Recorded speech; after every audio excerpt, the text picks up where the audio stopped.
Споделено с приятели. Българското национално радио, Радио Благоевград и Българската музикална телевизия Родина представят една съвместна творческа продукция, за да бъде споделена с вас. На 14 март от 19 часа е началото на музикалния спектакъл «Споделено с приятели». Ще се насладим на непреходни музикални изпълнения. И защо сме сигурни в това? Из Пиринския край ще ни разходи всеотдайният Иван Гоцев. За любовта и разделата ще ни разкаже с песен ерудираният Киро Костов. Какво е завещанието? Ще сподели открояващият се Георги Гоцев. От ненадминатата Димана Боянова ще разберем, що е то пиринска сюита.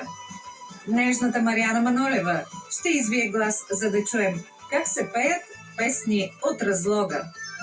Емблематичният Никола Тодоров ще пита моме вашите, а от енергичния Карамфил Божиков ще научим, що ли е добра с нощи седела.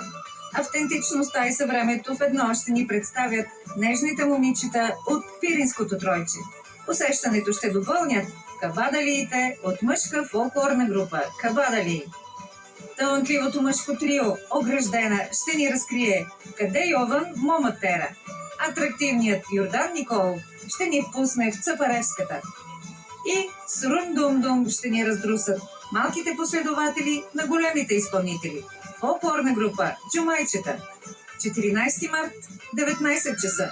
Концертно студио Радио Благоевград. Звукът от радиото на Югозапада чрез визията на Българската музикална телевизия Родина.